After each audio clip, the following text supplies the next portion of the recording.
Chers amis, bonjour. Parlons de 2026. Ça a l'air d'être loin, mais c'est dans pas longtemps en fait. Et puis surtout, ça passe vite pour le sujet dont on va parler, qui est les élections locales, les élections municipales et les élections consulaires ou élections des conseils des Français et étrangers, pour lesquelles ce qui compte, c'est le travail de terrain. Et le travail de terrain, c'est pas 6 semaines avant l'élection et dire tiens, j'ai telle étiquette, votez pour moi. Non, ça peut marcher pour les législatives, mais ça ne marche pas pour les élections locales. Donc là, on va parler des conseils des Français de l'étranger. Donc voilà, on est le 26 novembre 2024, techniquement le 27 novembre pour moi, parce qu'il est minuit passé. Et je rentre d'ailleurs d'un séjour en Chine où j'étais à Canton, à Shenzhen, et j'ai rencontré plein de Français qui ne savaient pas ce qu'était un conseil des Français de l'étranger, à quoi on sert, comment on est élu, etc. etc. et comment ça va se passer en 2026. Donc, au lieu de passer des heures et des heures au téléphone avec tout le monde pour répéter la même chose, café après café, je fais cette vidéo en espérant que ça puisse apporter quelques éléments de réponse. Et si vous avez besoin de plus d'informations, dites-moi. Voilà. Et d'ailleurs, en fait, c'est important de relayer ces informations parce que c'est un travail mondial. Si vous avez des amis qui sont voilà, pas forcément dans le coin, à Hong Kong et Macao, ou des amis qui sont à New York, en Afrique du Sud, au Brésil, à Londres, en Europe du Nord, partout dans le monde, si vous avez des amis patriotes qui veulent que ça bouge un peu, qui veulent un peu renverser la table, qui veulent dégager ces gauchistes et ces macronistes, ben, essayez de nous mettre en contact parce qu'on va travailler ensemble pour en faire une réalité. Voilà. Bon, bref. À quoi ça sert les conseillers français de l'étranger? On représente les Français de l'étranger, tout comme les conseillers municipaux en France représentent la population. Voilà. Rôle. Représenter les Français et les Françaises établis hors de France auprès des ambassades et des consulats, répondre à toutes questions concernant l'enseignement, les aides sociales, etc. etc. Donc ça, c'est un travail de terrain. Un et deux, on représente les Français de notre circo. Donc je suis un des 4 élus pour Hong Kong et Macao.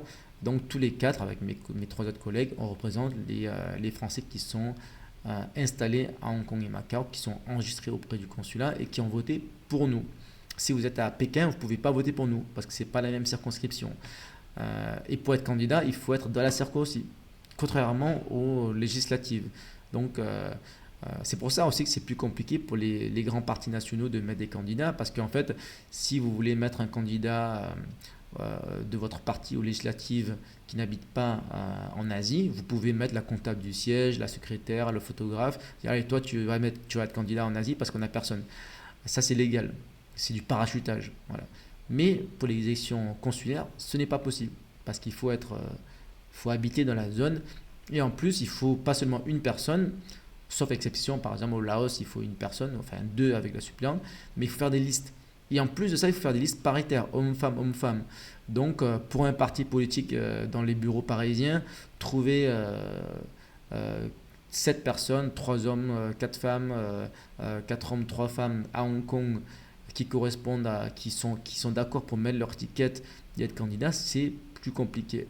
Alors je ne parle même pas des grandes circos qui sont en Suisse, au Royaume-Uni, où en fait tout parachutage est quasiment impossible parce qu'on est obligé d'être sur le terrain et de connaître des personnes qui vivent dans ces endroits pour faire des listes.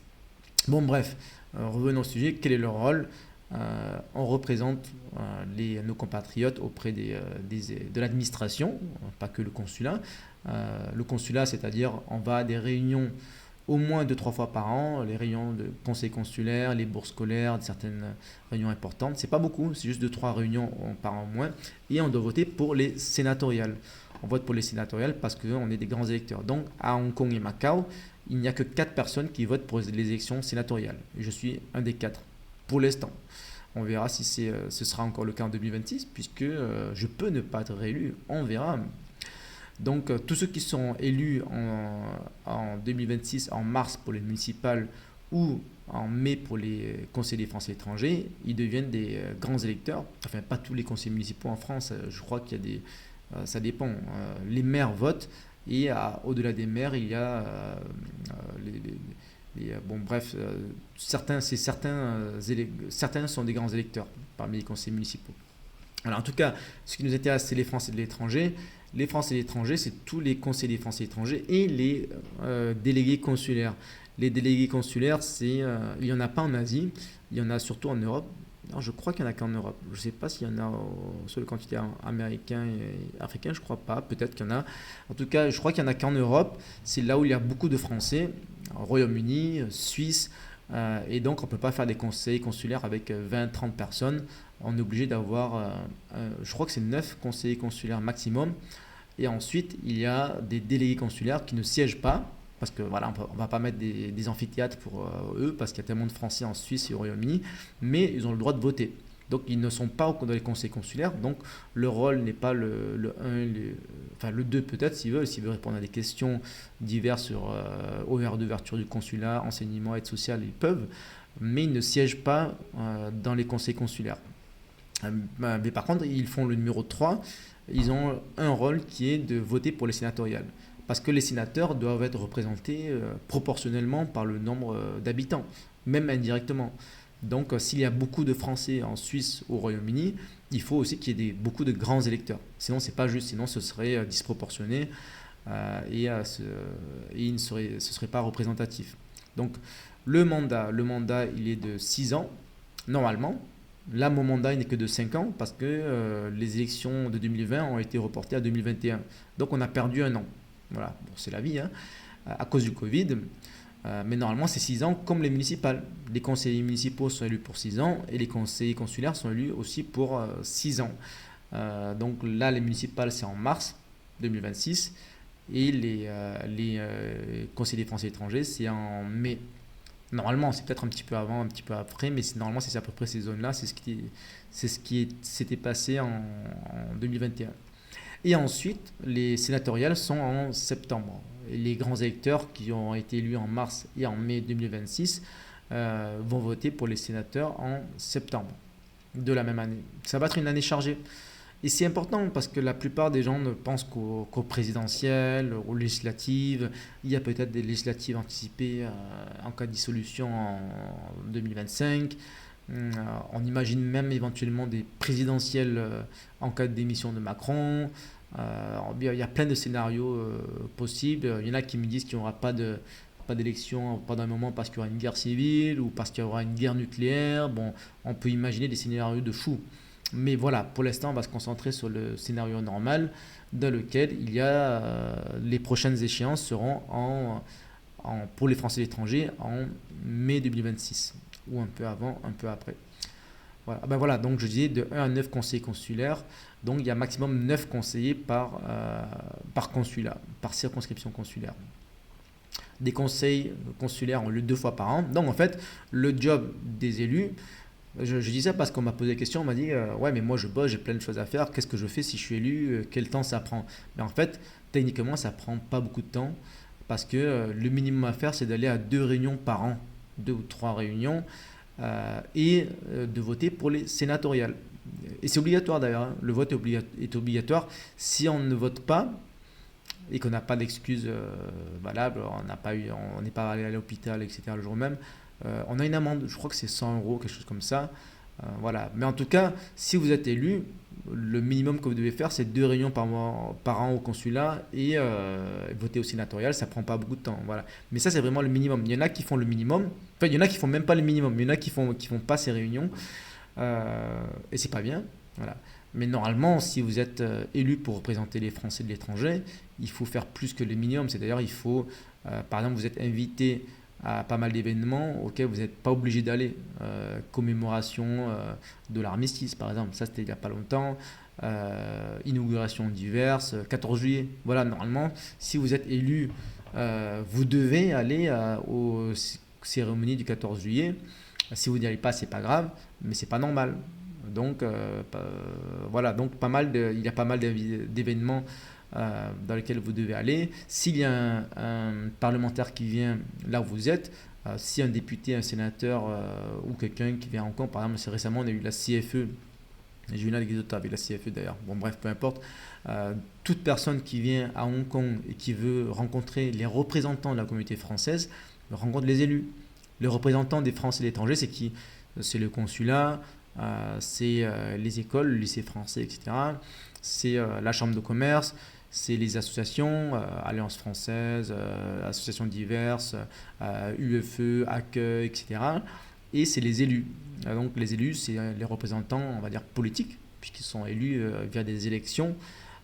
Donc automatiquement, ils sont sollicités, peu importe si on aime leur gueule ou pas. Moi, je ne suis pas copain forcément avec tout dans l'administration. Je ne dépends pas d'eux. Je dépends de mes électeurs. Voilà, donc si la population est satisfaite, elle réélit ses élus ou pas. Alors, malheureusement, il y a environ 15% de participation. C'est pour ça aussi, je pense que c'est important de se surmobiliser. Et c'est aussi pourquoi je pense qu'il y a une chance pour les patriotes. C'est-à-dire que, en fait, je dis ça aussi parce que j'ai rencontré pas mal de patriotes lors de mes diverses campagnes. J'ai été candidat notamment aux législatives 2 fois, en 2022 et en 2024. J'ai rencontré plein de patriotes, des gens de droite, des gens bien, qui m'ont dit qu'ils ne votent plus. Ils disent ouais, la France c'est foutu, elle est morte, je me suis cassé, c'est pas pour voter aux élections encore. Tu es bien sympa Marc, mais bon voilà, j'ai autre chose à faire. De toute façon, j'y crois pas. Tu vas pas être élu, ça sert à rien. Tu perds ton temps, tu perds ton argent. Moi, je suis à l'étranger, j'ai mon business, j'ai ma vie, elle est bien. Voilà, la France, elle est foutue. Je garde un souvenir de la France, mais je m'en fiche de la politique française. Voilà, bref, je résume le tableau. Mais ça, c'est pas bien. C'est pas bien, les amis. J'essaie de vous convaincre du contraire parce qu'il y a du changement. D'ailleurs, la preuve, ce dimanche, il y a eu des élections municipales anticipées à Rognac, près de Marseille, ma ville natale. Je connais Rognac, j'allais souvent là-bas, il y avait une boîte de nuit qui s'appelait Miami. C'était bien sympa. Bon bref, peu importe. Rognac a gagné la mairie, donc ils ont un maire RN maintenant, et c'est la première fois depuis 30 ans qu'ils gagnent une mairie dans les Bouches-du-Rhône. Enfin, en tout cas, c'est ce que j'ai lu dans un article, je n'ai pas vérifié, mais bon, voilà, ça doit être vrai. Donc pendant 30 ans, le RN n'a pas obtenu de mairie dans les Bouches-du-Rhône, donc maintenant ça arrive. Pourquoi? Parce que je pense que les mentalités changent en France et aussi à l'étranger. Donc ces derniers jours, j'étais en Chine, j'ai rencontré pas mal de Français qui ne me semblaient pas forcément patriotes au premier abord, mais finalement, j'ai eu des bonnes surprises. Donc, en fait, je pense qu'il y a beaucoup de patriotes, des gens bien dans leur tête, des gens de droite, qui sont pour une forme d'union des droites et qui ne votent pas. Donc moi je dis, les amis, allez voter en 2026 et déjà inscrivez-vous parce qu'il y en a plein qui ne sont même pas inscrits sur les listes électorales consulaires. Donc si vous êtes pas inscrit, d'ailleurs moi en 2021, j'ai pas mal d'amis qui n'ont pas voté parce qu'ils ne sont pas inscrits. Après ils sont inscrits trop tard et ils ont laissé passer. Ah mince, c'était là, j'ai oublié ceci, cela. Ah c'est trop tard. Le jour même des élections, ils ne sont pas allés voter. Mais en fait voilà, c'est comme ça qu'on arrive à 15% de participation parce que c'est pas pris au sérieux, parce que tout le monde ne pense qu'aux présidentielles et aux législatives. Mais en fait, non. Les élections locales qui débouchent sur les conseils des Français et étrangers, c'est très important parce qu'en fait, c'est les élections de terrain qui débouchent sur des élus de terrain qui ont une tribune, qui ont une voix qui porte un peu plus, qui vont peut-être, en tout cas, c'est ma théorie, c'est-à-dire qu'on change les mentalités. C'est important. Là, si j'étais pas élu conseiller français étranger, je n'aurais pas le droit d'utiliser la liste électorale consulaire pour dire ce que j'ai à dire, pour ouvrir ma grande gueule. Et en fait, ce que je dirais dans les réseaux sociaux, ça aurait un peu moins d'impact. Donc en fait, ça, peut-être que vous allez me dire, ça change pas grand-chose. Même aujourd'hui, maintenant, plein de gens s'en fichent de ce que je dis. Ok, mais être élu, ça donne toujours une tribune que le fait de ne pas être élu. Et on va dire, voilà, parlons des sénateurs. Les sénatoriales aussi, pas mal de gens me disent, oui, mais bon, même si tu es élu sénateur, ça sert à rien parce que tous les autres sénateurs, ce sont des macronistes. Même les LR, on va dire les LR sont des macronistes. Ça sert à rien. Et en plus, le Sénat, ça sert à rien. Ben non, bon, déjà, le Sénat, je pense, ça sert pas à rien, c'est important quand même. Mais en fait, même si on a un ou deux sénateurs patriotes des Français de l'étranger, effectivement, on ne va pas renverser la table, on ne va pas bloquer un vote, etc. Enfin, peut-être pas, peut-être, hein. Mais on va avoir une tribune. Je vous donne l'exemple de Stéphane Ravier. Stéphane Ravier, qui est sénateur des Bouches-du-Rhône, qui est à Marseille, qui est ex-RN, ex-Reconquête, et maintenant il est indépendant, il a son propre mouvement Marseille d'abord, qui fait du bon travail. Effectivement, c'est pas le vote de Stéphane Ravier qui va renverser la table, qui va bloquer le Sénat, mais ce gars-là, il fait pas mal de bon travail. Il fait pas mal de posts dans les réseaux sociaux. Il va dans les plateaux télé. Il fait pas mal de vidéos. Il est écouté. S'il n'était pas sénateur, il n'aurait pas le même impact. Donc en fait, le fait d'avoir des élus à un petit niveau comme le mien, des petits conseillers des Français étrangers ou des sénateurs, des députés, etc., un par un, en fait, ça fait avancer la cause parce que ça donne des tribunes à des gens qui vont changer les mentalités. Donc c'est pour ça que c'est important. C'est pas juste les présidentielles et législatives. Donc même si vous avez quelqu'un de brillant, comme Éric Zemmour, comme Marine Le Pen, comme Bardella, peut-être que ça ne va pas forcément suivre parce que la population n'est pas mobilisée. Et là, c'est le rôle des élus locaux de mobiliser les électeurs. D'ailleurs, même pour les présidentielles, moi j'ai rencontré des gens qui n'ont pas voté pour Zemmour alors qu'ils aimaient Zemmour. Bon, il y en a qui ont voté pour le vote utile, ils ont voté Marine Le Pen plutôt que Zemmour, mais il y en a qui ne sont pas allés voter. Ils vont dire, ah oui, moi, il est très bien, Zemmour, j'adore tout ça, mais oh non, je ne veux pas voter, moi j'habite en Thaïlande depuis 15 ans, je m'en fous des élections françaises, je ne vote pas. Ben, c'est pas bien. Voilà. Mais ce que je souhaite, c'est que plus on a des gens qui font le petit travail que je fais à mon petit niveau, mais plus on en a, plus notre voix porte. Et je pense qu'on mobilise les électeurs et ils finissent par croire à nouveau, ils finissent par se réconcilier avec la politique. Voilà. Bah, faut que j'avance, là je raconte trop ma vie. Donc voilà, voilà à quoi servent les conseils des Français étrangers. Donc voilà, je résume, voilà, c'est élu pour 6 ans à partir de à peu près en mai 2026, donc pour 6 ans jusqu'en 2032. Et vous n'avez pas grand-chose à faire d'obligatoire. Donc si vous travaillez, si vous êtes très occupé, vous êtes businessman, vous êtes avocat, vous êtes presque ce que vous faites, il n'y a pas de problème. Vous devez aller à 2-3 réunions par an au consulat et vous devez voter au sénatorial. Mais bien entendu, plus vous en faites, mieux c'est, il faut être disponible. Voilà, moi je réponds avec plaisir à toute question de nos compatriotes qui me demandent des infos utiles. Bien entendu, il ne faut pas abuser, je ne suis pas l'assistante sociale des Français de l'étranger. Il y en a qui font que ça, et tant mieux pour eux. Mais je suis pas à la retraite et je ne fais pas de mon rôle d'élu des Français étrangers un travail à temps plein. Mais certains le font et tant mieux pour eux, pourquoi pas. Mais ça, pour moi, c'est plutôt le rôle des consulats et des associations, de faire quelque chose d'apolitique et de donner des informations utiles. Pour moi, le rôle d'un élu, d'un conseil des Français étrangers, c'est d'être politique, c'est de militer pour des idées. D'ailleurs, ils votent pour les sénateurs, donc forcément, c'est politique. Donc, on ne peut pas dire qu'on est ni de gauche ni de droite, qu'on est là pour rendre service à la communauté française, comme moi je l'ai fait. D'ailleurs, j'en suis coupable. En 2021, j'ai dit que j'étais apolitique, ni de gauche, ni de droite. Bon, tout le monde savait que j'étais de droite parce que je suis ancien sarkozyste et ceux qui me connaissaient bien savaient que j'étais à la droite de la droite. Mais globalement, j'ai fait campagne sur le thème naïvement que en fait, j'étais l'assistante sociale des Français de Hong Kong et Macao. Que voilà, je vais rendre service, je vais préparer un guide pour que les gens s'installent, ceci, cela. Mais ça, c'est pas le rôle des conseils des Français étrangers. Ça, c'est le rôle des associations. D'ailleurs, il y a un bon guide, je crois, de la Chambre de commerce qui explique tout, les bonnes démarches pour arriver à Hong Kong. Mais c'est ça. Ça, c'est le rôle. C'est pas le rôle d'un homme politique. Le rôle d'un homme politique, c'est de militer pour des idées politiques. Et de faire que ça bouge en France. Pour qu'en fait ça change, pour qu'on arrête d'avoir un métro pourri qui sent la pisse, qui soit détérioré quand on rentre en France, qu'on arrête d'avoir des RER pourris, mal fréquentés. C'est ça qu'il faut que ça change. Qu'on arrête d'avoir des Français qui se font agresser, violer, tuer en France. Et ça peut être quelqu'un de notre famille un jour.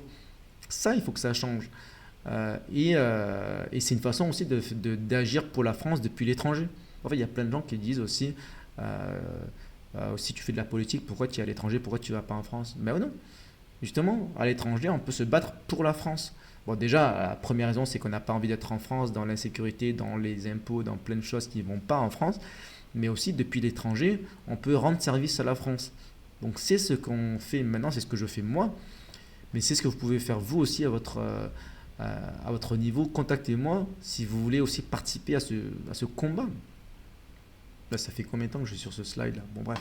Donc, en fait, c'est pas un slide, voilà, c'est des sites que j'avais préparé. Alors, ça, c'est l'ASFE, c'est un site très intéressant. Enfin, c'est un mouvement politique.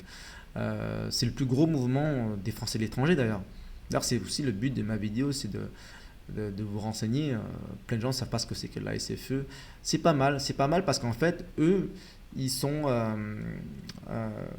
Enfin, moi, je suis un petit peu sur le même état d'esprit, qui non pas celui d'être apolitique parce qu'ils sont apolitiques, mais moi, je pense qu'il faut créer des mouvements que pour les Français de l'étranger, parce que les mouvements politiques nationaux peuvent arriver à des situations de conflit d'intérêts.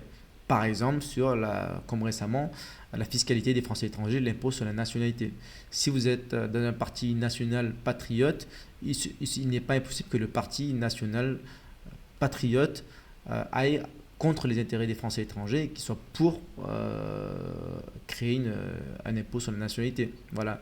Donc, il faut des partis qui défendent les Français étrangers, qui ensuite travaillent avec les partis nationaux dans une forme d'union des droits, donc qui votaient ensemble, etc. Voilà. Mais en tout cas, l'ASFE, elle fait ça, elle fait que les Français étrangers. Voilà. Après, le problème avec l'ASFE, c'est qu'ils sont ni de gauche ni de droite, ils sont apolitiques, comme moi je l'étais à l'époque. Voilà. Mais c'est bien parce qu'ils font le travail que d'ailleurs pas mal d'associations ne font pas forcément bien. Donc, c'est un petit peu à cheval entre un parti politique et une association apolitique, en fait, pour moi. Mais en tout cas, voilà, ils font ça. Donc, ils écrivent, voilà, je vous laisse regarder, je vais pas lire ça, c'est pas le but de la vidéo, mais le rôle des élus consulaires, il y en a combien? 443. Maintenant, il y en a 442. 68 délégués consulaires. Les délégués consulaires, ceux dont je vous parlais, voilà, surtout en Europe, là où il y a beaucoup de Français qui résident, 130 circonscriptions électorales. Donc, ils sont aussi des grands électeurs. Donc, je vous ai déjà parlé de tout ça. Et voilà, compétences, qu'est-ce qu'ils font. Tout ça, c'est très intéressant. Regardez leur site, c'est pas mal. Voilà, donc concrètement, là, je suis par exemple sur le site du consulat de France à Hong Kong. Il parle des élus, des Français étrangers. Donc, les conseillers consulaires, comme moi. Les conseillers AFE, donc rapidement, l'AFE, c'est l'Assemblée des Français de l'étranger. C'est une assemblée qui imite un petit peu le mode de fonctionnement de l'Assemblée nationale, qui se réunit 2 fois par an pendant une semaine à Paris et qui traite de divers sujets, qui font des propositions. Et ces propositions, elles ne servent à rien. Enfin, elles ne servent pas à rien, elles sont quand même, il y a des rapports, etc. Mais le gouvernement s'en fiche. Ils ne les prennent pas en compte. En fait, il n'y a aucun pouvoir contraignant. C'est-à-dire, voilà, les députés votent des lois et les lois, elles doivent être appliquées. Et puis voilà, l'AFE, elle ne vote rien du tout, elle ne sert à rien. À part faire des propositions symboliques. Donc, en fait, elle sert quand même le travail métapolitique. Donc, les conseillers AFE produisent des rapports et les rapports sont enregistrés quelque part et on peut les ressortir un jour. Voilà, donc ça c'est déjà pas mal, mais au moins ça peut faire du bruit, c'est bien pour ceux qui ont une grande gueule. Mais du coup, en fait, ça c'est utile si à l'AFE il y a des gens qui tapent du poing sur la table pour renverser, qui renversent la table et qui parlent de certains sujets politiques. Voilà. Maintenant, pour l'instant, l'AFE, la plupart des sujets, c'est des sujets plus ou moins intéressants. Mais il n'y a pas beaucoup de conseillers AFE qui parlent de la situation en France, de l'insécurité, de l'immigration, de la fiscalité. La plupart va faire du travail utile dans le sens où on va dire oui, il faut plus de bourses scolaires, il faut ceci, cela.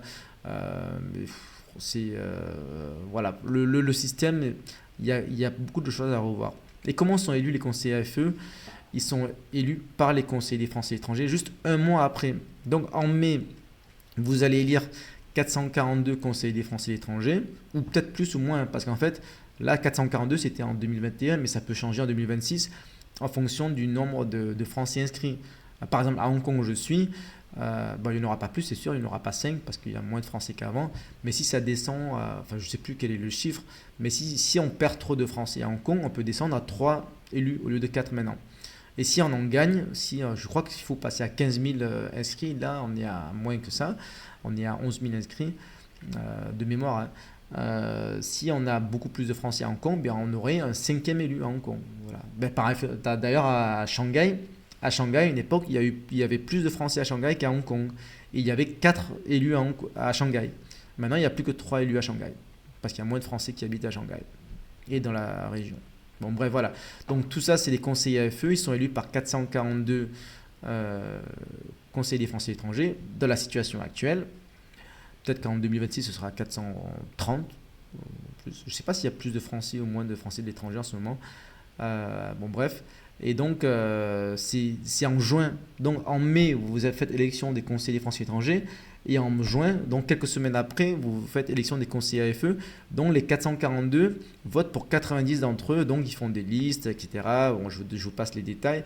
Mais là, on était pris un petit peu au dépourvu en 2021 parce que, en tout cas, moi, parce que je n'avais pas préparé la suite. Personne d'ailleurs de notre circo. Mais par contre, maintenant, il faut le faire dès maintenant. Et ce que je dis, c'est que dans toute la circonscription, en fait, le travail, c'est pas que pour Hong Kong et Macao, et ni même pour Shanghai, pour ceux qui sont à Shanghai, ou en Thaïlande pour la Thaïlande. Le travail, c'est toute la région, Asie, voilà. Et en fait, il y a 15 circonscriptions, comme celle de Hong Kong et Macao et la Thaïlande, etc. Et il faut dès maintenant réfléchir sur les listes AFE, qui travaille avec qui. Donc dès maintenant, on a quelques conseillers patriotes, par exemple un conseiller RN en Thaïlande qui fait du bon travail, Eric Minet, et au Laos on a Daniel Boulom. Voilà, donc je suis en train de discuter avec eux parce on s'apprécie, on a des valeurs en commun. Ce que j'aimerais bien, c'est qu'on puisse travailler ensemble pour les élections AFE. Mais ça se négocie maintenant, ça ne se négocie pas après l'élection des conseillers des Français étrangers. Bref. Ensuite, après les conseillers AFE qui normalement auront lieu en juin 2026, il y aura les sénateurs des Français étrangers en septembre. Et ça, c'est au même moment en France et à l'étranger. Donc en France, ce sera les grands électeurs français, les maires et certains élus municipaux. Et à l'étranger, ce sera les 442 ou plus ou moins conseillers français étrangers, plus les délégués consulaires, qui sont actuellement de 68, mais ça aussi, ça peut changer légèrement en 2026. Voilà. Voilà. Et après, députés, bon, vous savez tous qu'il y a les députés des Français étrangers. Donc, techniquement, les députés sont plus importants, etc., etc. Bon, bref. Donc c'est pour ça que ça les met dans l'ordre. Donc là, dans la page du consulaire, on a les conseillers consulaires, les conseillers AFE, les sénateurs et les députés. Voilà, donc c'est le bon ordre. Voilà, élection consulaire, état des candidatures. Donc quand vous êtes candidat, vous avez récépissé, donc ça c'était en 2021, le consul général fait l'état des candidatures. Il y avait 5 listes à l'époque. Alliance solidaire, c'est la SFE, c'est ça là, la SFE. Donc c'est un parti politique. Renouveau, c'était ma liste. Voilà, je l'ai appelé Renouveau. Maintenant, je pense que je vais l'appeler Renouveau Patriote parce qu'il faut ajouter une dimension patriote. Renouveau, ça fait un petit peu trop Renew, un peu trop macroniste. Et d'ailleurs, je pense qu'il y a pas mal de macronistes qui ont voté pour moi parce qu'ils pensaient que j'étais macroniste. Voilà, parce que je disais que j'étais ni de gauche, ni de droite, etc. Même si les gens savaient que j'étais de droite. Mais voilà, et après maintenant, beaucoup disent que voilà, je suis devenu le méchant d'extrême droite, j'avais promis d'être apolitique et finalement... mais non, parce que j'avais dit que notre liste était apolitique. Et d'ailleurs, elle sera toujours apolitique. Là, en 2026, on fera une liste, pas apolitique, mais dans le sens étiquetée, mais elle sera sans étiquette. Mais dans la liste, il peut y avoir différentes tendances, RN, Reconquête, divers droites, etc. Il n'y aura pas de gauchistes. Mais la liste en elle-même, elle est sans étiquette et le travail, il est apolitique. C'est-à-dire, dans le sens, quand on va à une réunion de bourse scolaire, peu importe si la personne qui fait la demande est de gauche ou de droite, etc., ça ne change rien. Donc en fait, dans les réunions, dans le travail de représentation, on fait un travail apolitique. Mais par contre, on ne peut pas dire que le rôle d'élu soit apolitique parce qu'on vote pour les sénatoriales. Et là encore, les sénatoriales, c'est politique. Donc finalement, les élections des conseillers des Français étrangers, c'est forcément des élections politiques. Donc voilà, j'étais un petit peu dans ma naïveté apolitique à l'époque, mais voilà, bon, on apprend de l'expérience. On ne peut pas faire des élections vraiment apolitiques chez les Français étrangers. Ou alors, si on veut faire quelque chose d'apolitique, on va dans une association. On devient responsable à l'UFE, dans les accueils, dans les associations de bienfaisance. Donc ça, c'est très bien. Dans les chambres de commerce. Les chambres de commerce, c'est apolitique. Si vous voulez faire quelque chose d'apolitique, il faut faire ça. Il ne faut pas faire conseiller des Français étrangers. Conseiller des Français étrangers, c'est un rôle politique. Voilà. Bon, bref, il faut que j'avance. Solidaire à Hong Kong et Macao, bon, logique, vous voyez Solidaire, vous savez que c'est des gauchistes. Mais d'ailleurs, moi, j'ai rien contre les gauchistes, dans le sens, d'ailleurs, parmi les trois autres collègues, je pense que je m'entends le mieux avec celui qui est de gauche. Je crois que c'est générationnel aussi. Bon, bref, peu importe. Mais quand on est assis au conseil consulaire, on travaille tout le monde, il n'y a plus de politique. Voilà. Bon, bref. Français de Hong Kong et Macao continuent ensemble, ça c'était la liste soutenue, oui, pas officiellement par les LR, mais c'est la liste de droite. Voilà, droite LR. Est-ce que les LR sont de droite? D'ailleurs, la responsable maintenant est devenue Horizon. Est-ce que Horizon c'est de droite? Bref. Et Ensemble en marche, c'est les marcheurs, les macronistes. D'ailleurs, les macronistes, là on va passer au résultat. En fait, on avait 9000 électeurs inscrits et sur les 9000 électeurs, seulement 1600 ont voté. C'est vraiment pas beaucoup. Donc, environ 15% de participation. C'est pour ça qu'en fait, que tout peut arriver. Alors, la particularité de Hong Kong, c'est que tout est très serré. C'est pas comme ça partout dans le monde. Mais en fait, on a tous fait à peu près 300 voix, un peu plus. Et donc, en fait, on a tous fait à peu près le même score. Et celui qui a été éliminé, parce qu'il y avait 5 listes, c'est celui qui a fait le plus petit score, c'est la liste En Marche. Et en fait, c'était assez fou à l'époque parce qu'on n'imaginait pas du tout ça. Parce qu'en fait, la population française de Hong Kong, elle est fortement, fortement macroniste. C'est tous des bobos. Enfin, pas tous des bobos, mais beaucoup de bobos. Donc, et eux, ils ont fait 305 voix.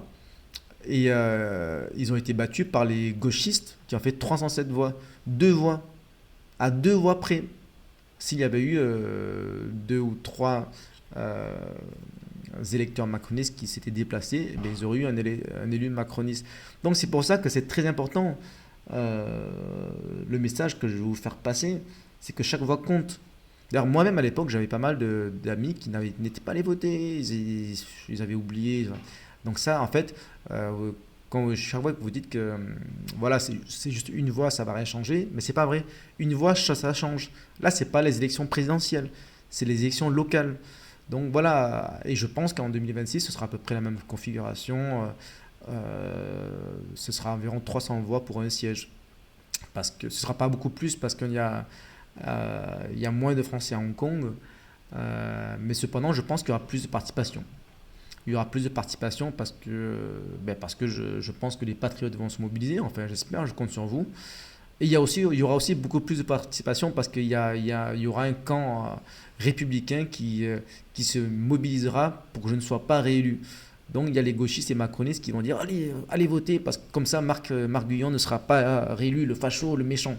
Donc je pense qu'en 2026, il y aura une grosse participation à Hong Kong parce que l'enjeu sera important. On verra peut-être finalement il y aura 10% de participation, que tout le monde s'en fiche. Mais en fait, moins il y a de participation, mieux c'est aussi, je pense, pour les patriotes si les patriotes se surmobilisent. C'est-à-dire que si les gauchistes et les macronistes ne vont pas voter parce qu'ils s'en fichent, alors qu'à l'inverse, vous allez voter, ben finalement, vous allez avoir des résultats qui ne correspondent pas forcément à la réalité, dans le sens où il y aura plus de patriotes, des gens de droite, que ce que vraiment la population est. Mais tant mieux. Voilà, donc c'est pour ça que la mobilisation est importante. Et d'ailleurs, pour être honnête avec vous, malheureusement, la plupart des électeurs votent pour leurs amis. Moi, j'ai des gens, je me rappelle à l'époque, qui étaient plutôt de droite et qui ont voté pour d'autres listes parce que c'était leurs amis, mais même pour les législatives. Voilà. Et j'ai des gens de gauche qui avaient voté pour moi à l'époque, sachant que j'étais de droite. Hein, je ne parle pas de ceux qui ne me connaissaient pas, mais moi j'ai des amis qui étaient de gauche, qui savaient que j'étais que j'étais un sarkozyste, etc., mais qui ont voté pour moi parce que c'était mes potes. Voilà. Donc finalement, les élections locales, c'est un petit peu aussi l'élection de délégués de classe. Je caricature un petit peu. Voilà, donc, et d'ailleurs, moi-même, j'étais à l'époque président du FE. Et il y a pas mal de gens, je pense, hein, peut-être que je me trompe, qui avaient été votés pour moi parce que je faisais des apéros vin et fromage et qui aimaient bien mes soirées. Voilà. Et ça devrait pas être comme ça. On ne devrait pas voter pour quelqu'un parce qu'il fait des bonnes soirées. C'est pas normal, ça. C'est pas ça la politique. Mais tout ça pour vous dire que ça compte aussi. Donc, le travail de terrain, ça, c'est essentiel et ça se démarre dès maintenant. Voilà. Ensuite, il y a, ça, c'est une liste de tous les élus dans le monde. Canada, tac, tac, tac. Où est la Chine? Voilà, on est là. Donc, voilà. Alors, il y a des pays dans lesquels où il y a, dans les grands pays, il y a plusieurs circonscriptions. Donc, il y a la Chine, un 2 3 4. Ensuite, il y a des pays, voilà, Chili, il n'y a que deux circos. Non, non, il y a une circo pour le Chili, plusieurs listes. Canada, il y a plusieurs circos, voilà. Et ensuite, il y a, voilà, là, par exemple, vous voyez, Bulgarie, Bosnie, Herzégovine, Macédoine, Albanie, Kosovo, Monténégro. Donc, ça fait un 2 3 4 5 6 pays pour une circonscription consulaire. Voilà, donc, ça dépend de la taille des pays. Évidemment, il faut qu'il y ait un nombre d'élus proportionnel au nombre d'habitants. Allemagne, il y a plusieurs circos, etc. Voilà. Algérie, il y a plusieurs circos. Ouais, c'est logique, il y a beaucoup de Français en Algérie. Et là, je cherche par exemple le Laos. Il est où le Laos? Notre ami Daniel. J-K-L. Voilà, là. Laos, Daniel. Et en fait, ça fait partie des exceptions. Il y en a d'autres, je sais pas, je crois qu'il y a la Géorgie, je sais pas combien de circos dans le monde, mais en fait, il y a des circos dans le monde où c'est pas une liste, c'est juste une personne qui est élue, comme les législatives en fait. Donc il y a un candidat et un suppléant, une suppléante.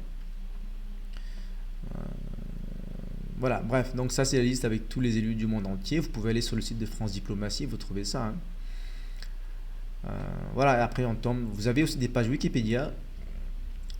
Wikipédia, c'est pas forcément la meilleure source du monde, mais c'est pas mal, c'est plutôt bien fait en général, surtout quand ça a été retravaillé plusieurs fois avec des sources différentes. Donc vous avez une page élection consulaire française 2021 avec toutes les circos dans le monde. Je crois peut-être qu'il en manque, hein, mais je crois qu'il y a tout.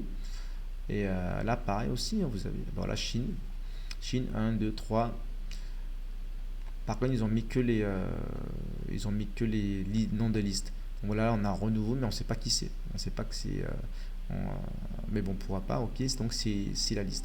Donc voilà, on avait fait 322 voix. Une voix de moins que la SFE.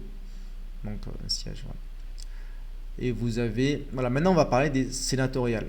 Parce que, comme je vous l'ai dit au début, les consulaires débouchent sur des grands électeurs. Donc tout ça, ce sont des grands électeurs. Un siège, un siège, un siège, un siège. Tous ces sièges sont importants pour la politique. C'est pas juste des assistantes sociales. C'est pas juste des gars qui sont là normalement pour vous dire comment faire pour faire votre passeport, pour à quelle heure le consulat, comment faire votre dossier de bourse. Ce sont des gens qui normalement doivent militer pour des idées, des opinions politiques. Donc quand vous avez des listes qui se prétendent apolitiques, en fait, au moins demandez-leur, quand vous êtes élu, vous allez voter pour qui pour les sénatoriales? Est-ce que vous allez voter pour la gauche, la droite? Et est-ce que vous allez voter pour des partis politiques qui vont, par exemple, mettre en place l'impôt universel, l'impôt sur la nationalité? Donc ça, c'est important, hein, aussi.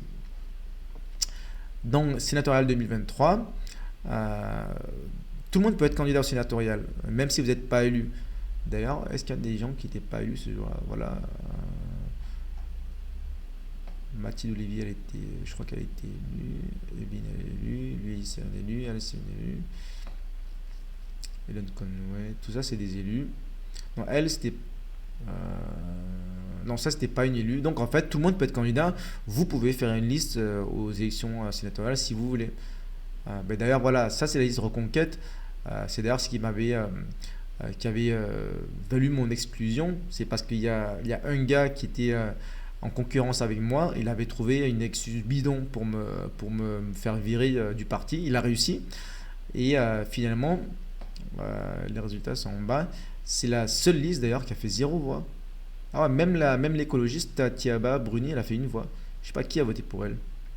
parce qu'elle-même, elle n'est pas élue, donc elle n'a pas pu voter pour elle. Je crois, hein.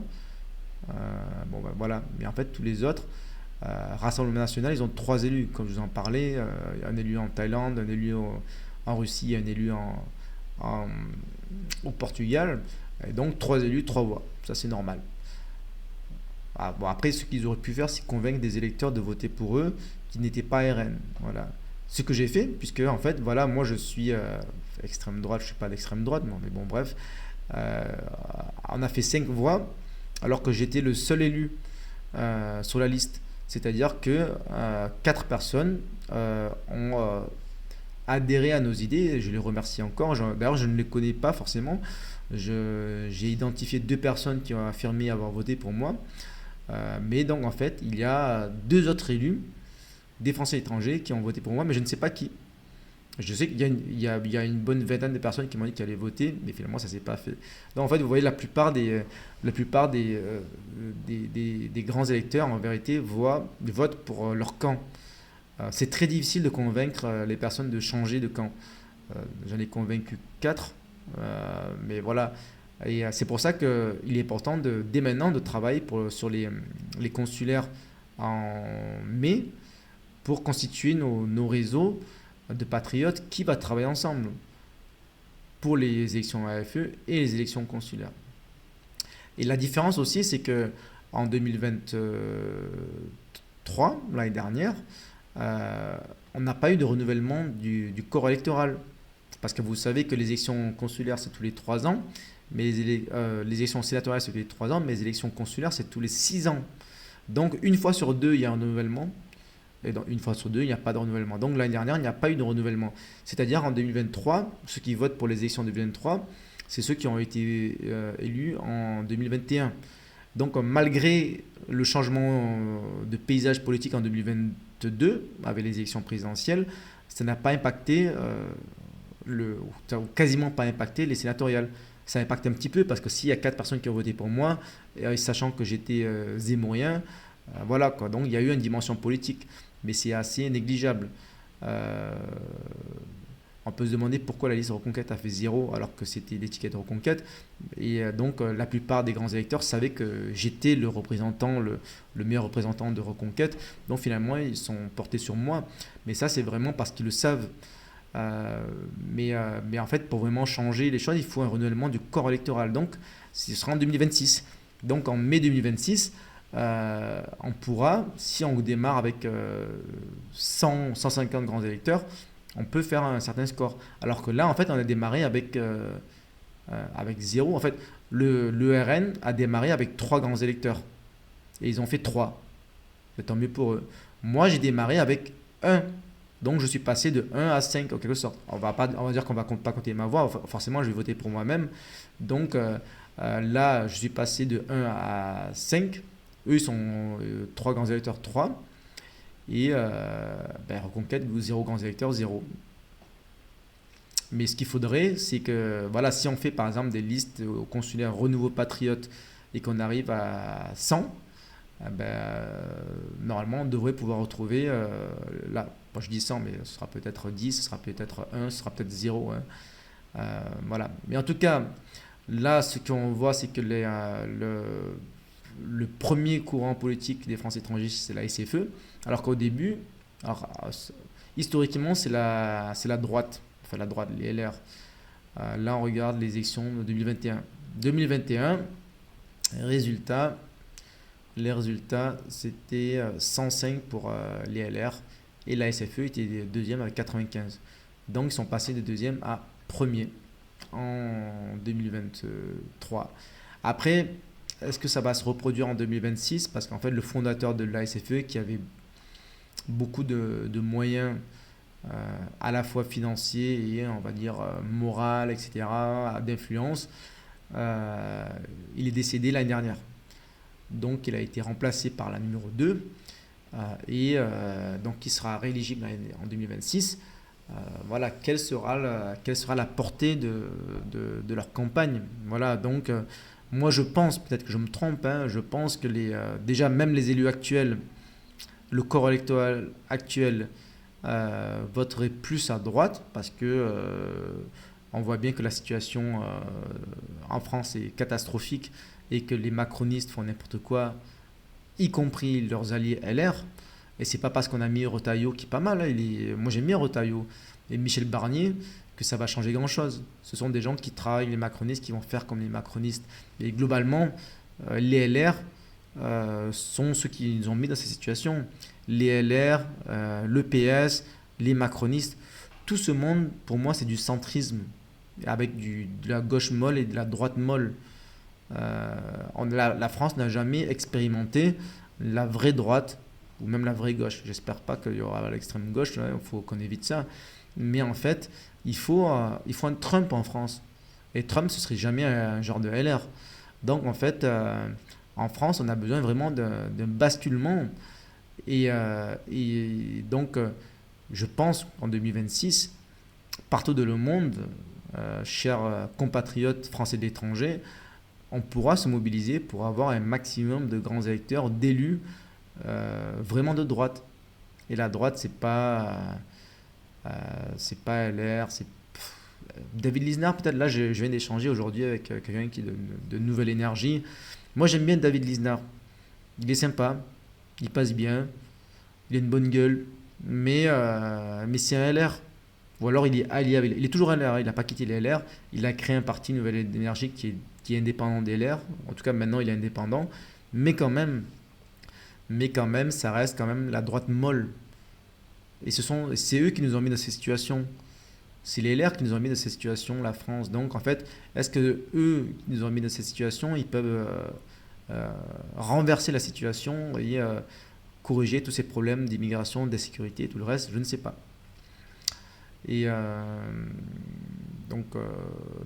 voilà, je pense qu'il faut faire des listes d'union, c'est-à-dire que on fait une liste. Voilà, moi par exemple, j'ai appelé ma liste Renouveau Patriote à Hong Kong. Après, on peut faire une liste en Thaïlande qui a un autre nom, qui s'appelle, je sais pas, les Français de Thaïlande d'abord. Je pense à Marseille d'abord. Au Laos, on peut mettre Laos d'abord ou Renouveau Patriote. Chacun peut trouver le nom qu'il aime tant qu'on travaille ensemble. Ensuite, donc voilà, le nom de la liste c'est une chose. Ensuite, il y a les étiquettes. Donc, moi, je pense qu'il faut avoir aucune étiquette ou alors avoir toutes les étiquettes. Donc, Renouveau Patriote à Hong Kong, idéalement, il n'y a aucune étiquette, c'est-à-dire qu'on ne représente personne.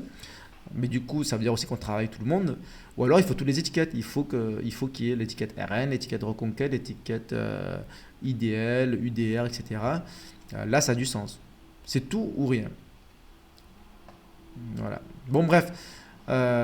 Ok, voilà, j'ai parlé de tout ça. Ça fait un bail déjà. Si vous avez des questions, dites-moi. Je vous invite dès maintenant à me contacter partout où que vous soyez dans le monde. Si vous avez des amis qui pourraient pas forcément être candidats, s'ils n'ont pas envie d'être candidats, parce qu'en fait c'est quand même pas facile à porter, surtout si vous avez des jobs où l'essentiel de votre clientèle est française, et si vous avez peur de perdre du business, ou si vous travaillez dans un lycée français. J'ai eu ce genre de cas de figure. Vous êtes prof au lycée français, vous êtes dans une réunion politique, vous affichez politiquement, vous avez le droit, mais vous prenez plein de remarques.